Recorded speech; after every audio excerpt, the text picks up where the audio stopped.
First memory. Every life is a ghost story. Okay, maybe I'm being presumptuous, assuming your life is like mine, haunted by those who have passed through it, creaky with the bumps of past heartache, darkened by the veil of fading memory. Perhaps you aren't bothered by the poltergeist of missed opportunity, by the shrieking wraith of poor choices, by the specter of your lost youth. But this is my life. This is my ghost story. Rain pounds against the windows. I hear it before I see it, which means I'm confused even before I open my eyes. The last thing I remember, I was on my knees in a dark parking lot, looking for my keys in a blizzard. So when I do finally look around, I'm confronted with surroundings that make me question my own sanity. Panic slithers cold in my guts, mixing with the greasy takeout and booze that made up my late-night Christmas Eve feast. Thunder rumbles outside and vibrates throughout my body. The world I find myself in is amorphous, dark, without shape, like the way it was when God found it. I can feel my body, but I can't see it. I'm certain I must still exist, but honestly, that's only because as far as I know, I always have. I can feel everything, which is my first clue this might be reality. You don't experience pinches in dreams. Not on your arm, not in your back. You don't feel the sting in your shoulder or the stifling pangs of existence. But how? I'm 38 years old standing in a house that burned down when I was 12.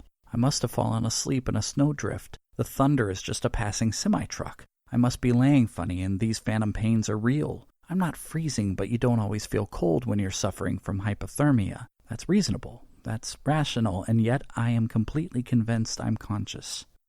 This is not a dream. I reach into my pocket and fish out my phone. The face is cracked, but it's still working. I try to unlock it with my fingerprint, but to no avail. I put in my password. Nothing. I can't get past the security screen. All I can see is the date and time and the fractured image of my wife and son. The time is frozen at 23:59:30, 30 seconds until midnight. But the date makes no sense. November 10th, 1980, the day my brother entered the world. I tuck the broken phone into my jacket, admonishing myself. Idiot. Why didn't you pay for the fucking insurance? Even in the den of shadows, lit by intermittent flashes of light through streaming windows, I know where I am. These walls with their pictures weave a story that began at the close of World War II. A man, decorated with a Navy Cross, stands at the head of a line of crisp white uniforms. A woman, crooning into a jazz microphone, stands at the front of a 12-piece band. I navigate forward. These two marry, raise children, and grow old, until I reach the end of the hall. They're my father's parents, who I know as Nana and Pop. And if this really is their house, that means they're just on the other side of this door. I hear the knob click. The door creaks open. What lies on the other side is not their bedroom. Instead, I find myself staring into a hospital room. The only source of light comes from the street lamps, and against the clear night, 4 people inside are cast in silhouette. 3 teenagers sleep in chairs that have been pushed together, elbows and knees tucked under thin jackets. A man, who, like the house around me, seems smaller than I remember, lies in his deathbed. There is a methodical beeping of medical instruments that suddenly register a new, terrible change. The man in the bed shudders and gasps, his chest rising and falling in a violent, final struggle. The 3 teenagers jerk up from their makeshift cots and move bedside. "Oh, God," the youngest says, her voice quavering. "Should we call the nurse?" The middle child shakes his head and draws a ragged breath. "They said it would probably happen tonight." The eldest boy squeezes one of the old man's frail hands. I hear my voice, and it takes me a moment to realize it's not coming out of my mouth. "It's okay, Pop," the eldest says. "We're here, and we love you. You don't have to fight anymore. You can let go." A chill runs through me. My mind is frozen, and my feet follow suit. I stand rigid and watch as my grandfather draws his final, rattling breath. Death switches the lights off in his eyes on the way out. The teenager who looks as I once did bends down and kisses Pop on the forehead. Jen and Chris, the younger siblings, follow his lead.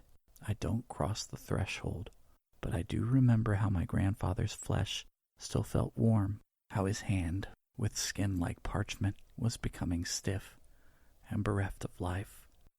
I've spent many years trying not to remember him this way, as the empty vessel he left behind, and I don't welcome this little trip down memory lane. Lightning dances in shadow across the wall. The door slams shut, and while the suddenness of it makes my heart drum heavily, my drunken mind wonders if I wish the door closed. I stumble into the living room, filling with overwhelming nostalgia.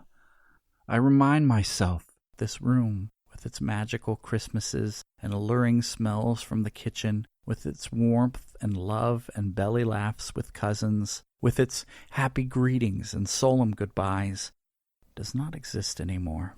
Those moments from my past are from when this house was alive, but now they're ash. They are ghost stories. No different from the bride who died in her wedding dress, wailing and bloody at the altar. No more possible than the boy killed in an accident, whispering warning to passers-by.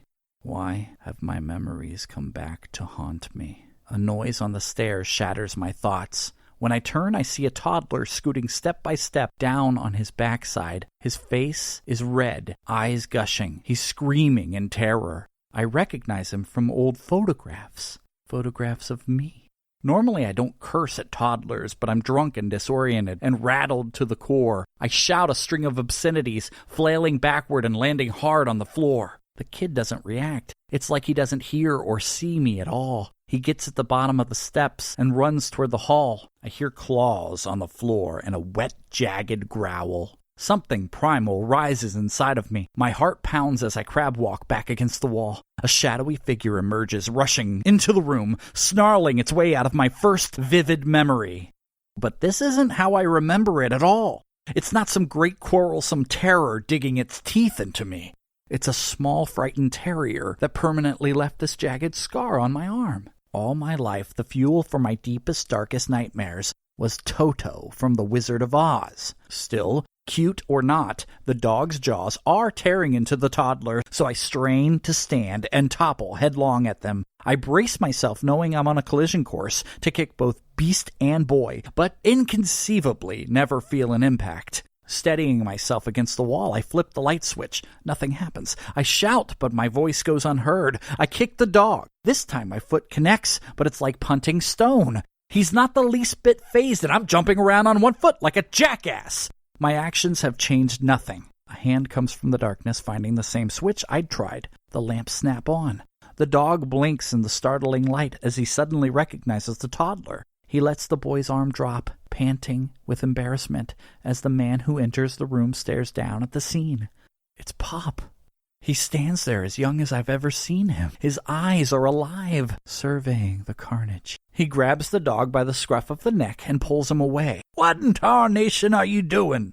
Nana enters, gasping in horror. She rushes to the toddler and cradles him in her arms. "Put that dog outside." I detect something in Pop's face I couldn't have the first time. He dragged the dog to the back door. It's strained with deep regret. I would never see their beloved family dog again. Nana carries the toddler into the hallway, rocking and shushing him gently. "He's probably frightened by the storm. I told you he should have slept down here with us." I find my voice as I follow her to the linen closet. "Nana, it's me. It's Paul." She draws in a hiss as she begins to dress the wounds with a towel.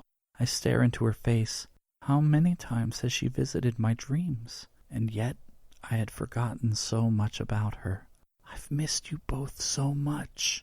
Nana turns and looks right through me. "You'd better hurry, Garnet." Pop is wet with rain when he returns. "How bad is the bite?" "He'll need stitches." I nod. 13. Pop hums painfully.